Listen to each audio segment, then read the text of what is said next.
Here's a look earlier on at what happened in our Sendai studio in Miyagi Prefecture.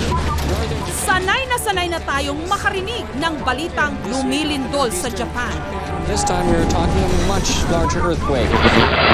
Ang kanilang bansa kasi, sanay na rin sa ganitong mga pagyanig. Pero tila hindi nila inasahan ang isang 8.9 magnitude na lindol na gumimbal kahapon sa east coast ng Honshu Island. Major earthquake hitting Japan earlier today.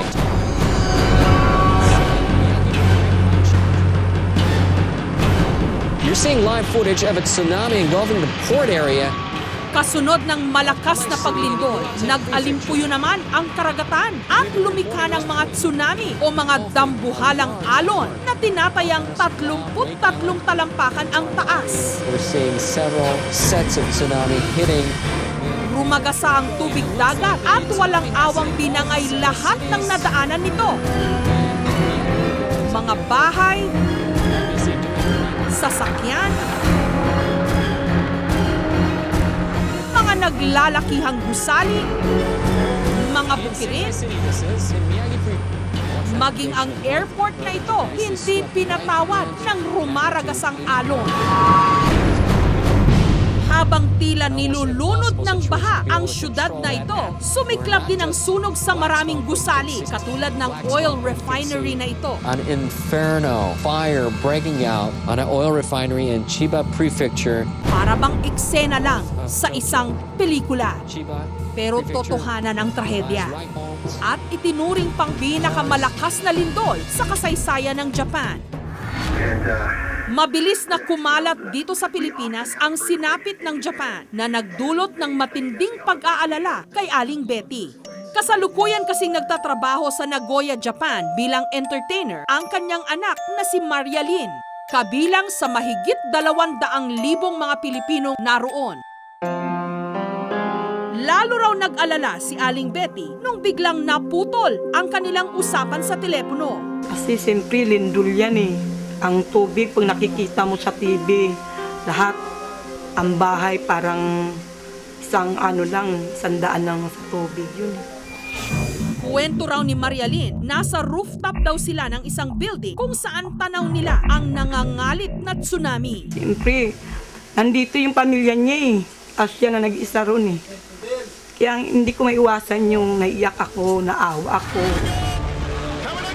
Matatandaang noong December 26, 2004, tumama ang lindol na may lakas na nasa pagitan ng 9.1 hanggang 9.3 magnitude sa Indian Ocean.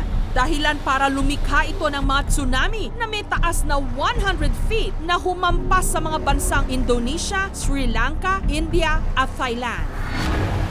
Sa isla ng Phuket sa Thailand, nagki-Christmas vacation noon ang pamilya ng aktres na si Sherry Hill. Pero ang kanilang bakasyon, naging bangungot. What happened was we saw this very strong, powerful current of the water. Maya-maya biglang tumaas na yung tubig. And I started running to get my kids together. Umabot kasi hanggang sa Pampang ang mga alon kung nasaan naman sina Sherry at ang kanyang pamilya. We didn't know what was going to happen next. It was more of the fear of the unknown because there were warnings of aftershocks. We've seen the strength of the current, the power of what it could do.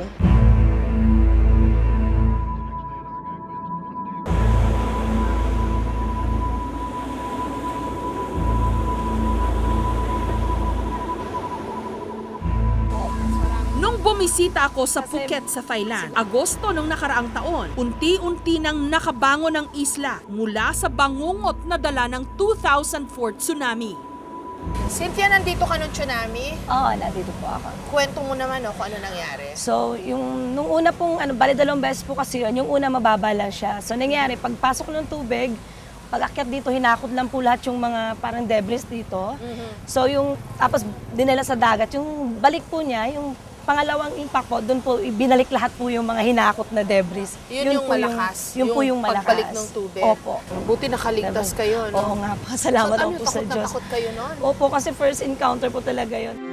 Para mabigyang babala ang mga tao rito, nagtayo sila ng isang tower na tutunog sakaling may banta ng tsunami.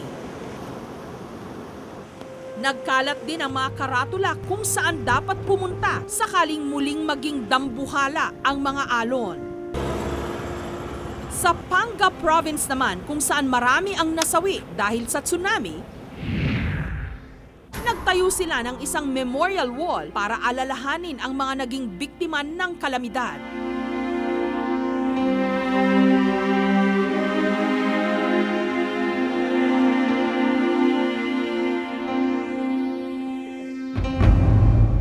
Samantala, dahil sa naganap na tsunami kahapon sa Japan, nag-issue ng Tsunami Alert Level 2 sa 19 na probinsya ng Pilipinas.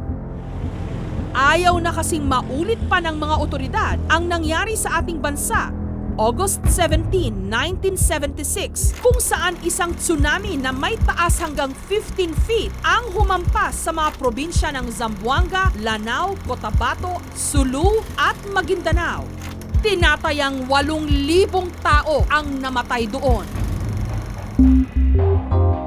Katulad ng Japan, nasa tinatawag na Pacific Ring of Fire pati ang Pilipinas. Kaya madalas din ang banta ng mga lindol dito sa atin. Pero gaano nga ba tayo kahanda sa ganitong mga kalamidad? Palagay ko hindi pa lahat.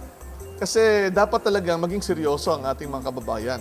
Napiliin na yung mga mataas na lugar kasi nandyan po yung posibilidad. Salamat tayo sa ating Panginoon, matagal na po tayong hindi binibisita ng malakas na paglindol at ng malakas na tsunami.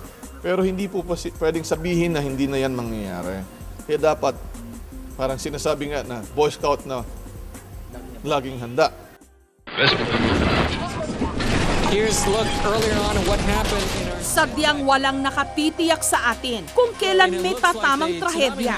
You're seeing live footage of a tsunami engulfing the port area.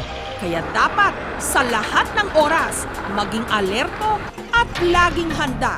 Dahil sa ganitong mga pagkakataon, buhay lagi ang nakataya.